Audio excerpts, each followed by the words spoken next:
Wonderful friends in Sukkot Shalom, I want you to take a lesson from your Jewish brothers and sisters on this holy day of Tisha B'Av, the 9th of the Hebrew month of Av, where we commemorate the destruction of the two Batan Mikdash, the two holy temples that stood in Jerusalem. And in fact, all Jewish tragedies are commemorated on this day as well. Because really every tragedy that any of us experience, not just Jews, but also B'nai Noach, it's all linked ultimately to a channel that's been blocked up for 2,000 years.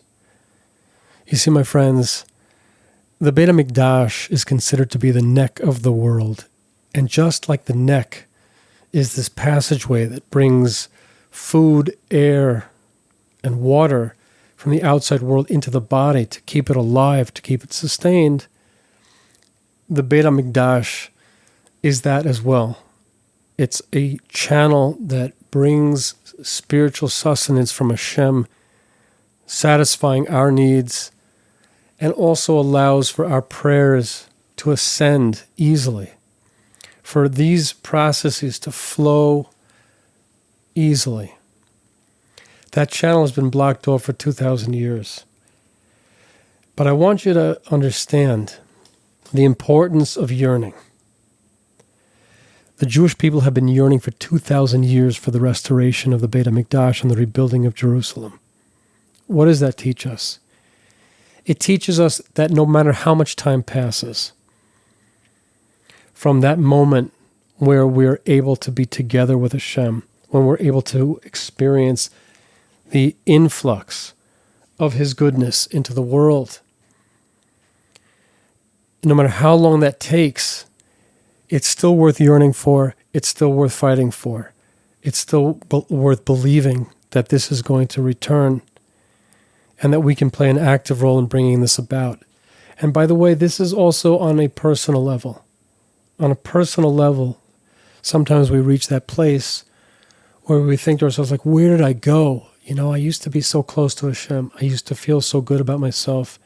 I used to feel like a loving, compassionate person. I used to feel that I was experiencing that from others.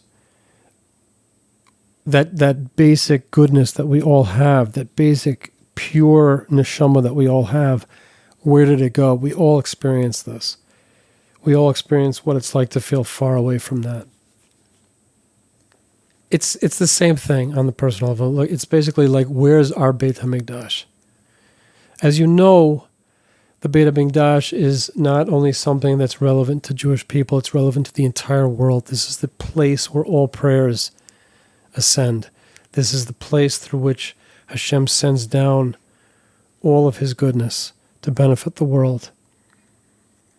In fact, as we see in Isaiah, that my house shall be called the house of prayer for all peoples. You know this already.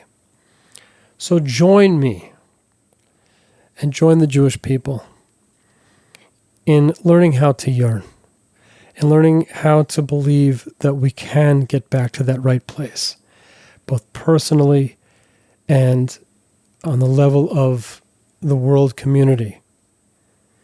We can get back there. We just have to take up the yoke, and we have to put our noses to the grindstone, and we have to create a world of peace. We have to create a world of goodness, and we can do this together. May we all merit to see the restoration of the Beit HaMikdash, the rebuilding of Jerusalem, the coming of Mashiach. B'mehera v'yameinu, Amen.